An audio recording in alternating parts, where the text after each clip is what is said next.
नमस्कार। सोचिए, क्या होता है जब तर्क को भेजा जाए एक टूटे हुए दिल को संभालने।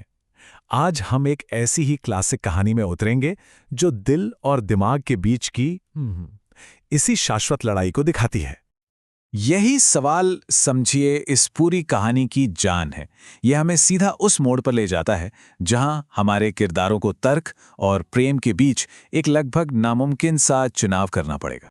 तो हमारी कहानी शुरू होती है वृंदावन से। सोचिए, एक ऐसा गांव जिसकी हवा में ही उदासी घुली हुई है, जहां हर एक पल बस कृष्ण के लौट आने का इंतजार हो रहा है। और ये इंतजार इतना लंबा हो चुका है कि अब तो उम्मीद भी लगभग दम तोड़ चुकी है।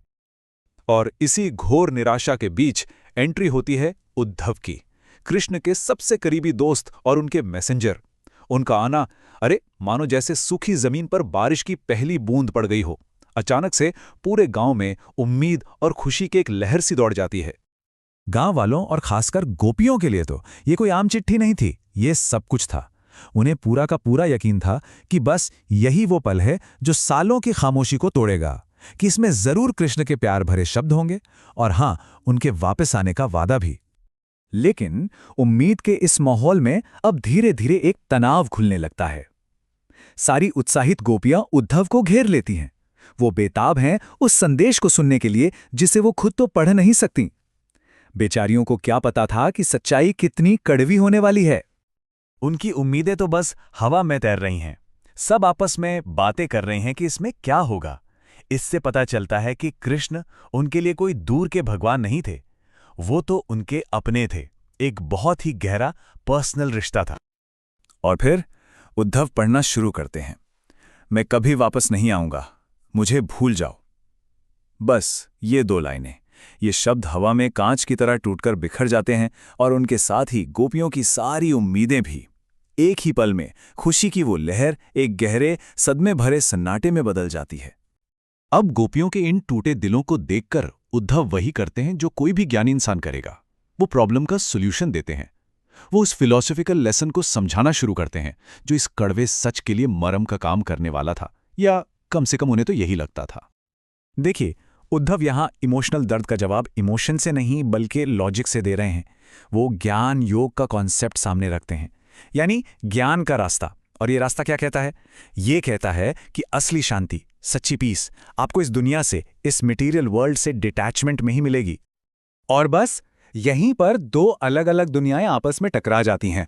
एक तरफ है उद्धव का ज्ञान जो कहता है कि ईश्वर एक फॉर्मलेस पावर है और दुख से छुटकारा चाहिए तो अटैचमेंट छोड़ दो।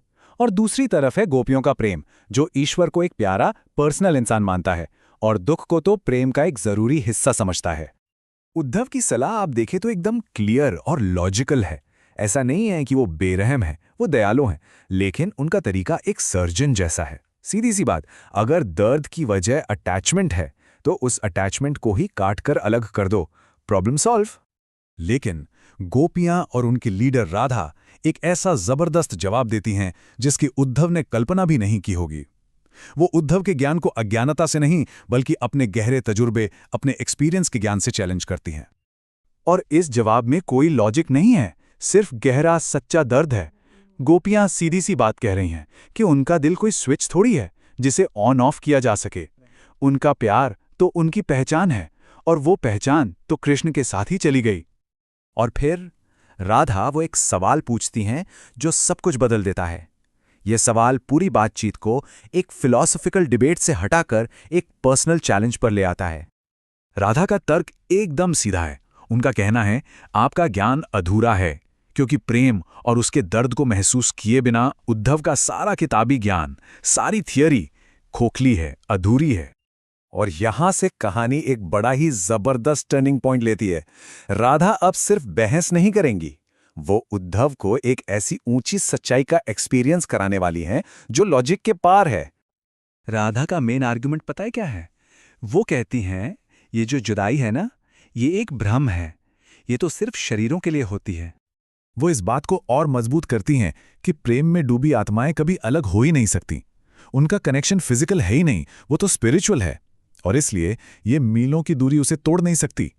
बस उसे देखने के लिए सही नजर चाहिए। और ठीक इसी पल सारी बातें, सारे तर्क खत्म हो जाते हैं और शुरू होता है असली अनुभव। राधा उद्धव को वही नजर देती हैं जिससे वो खुद देखती हैं, और उद्धव को कृष्ण की मौजूदगी का एहसास वहीं उसी पल वृंदावन में हो जाता है। ये वो सच था जिसे सिर्फ और सिर्फ प्रेम की आंखों से ही देखा जा सकता था।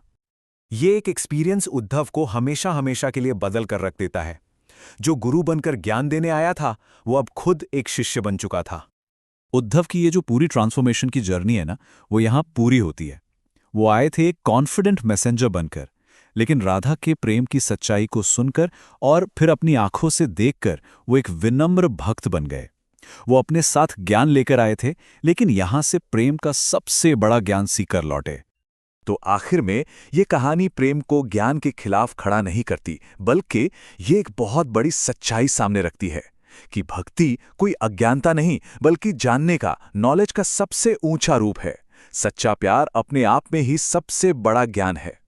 और ये कहानी हमें इसी गहरे सवाल के साथ छोड़ जाती है कि जब बात सच को खोजने की हो, तो कौन सा दीपक ज्यादा रोशनी देता है, दिमाग का या फिर दिल का?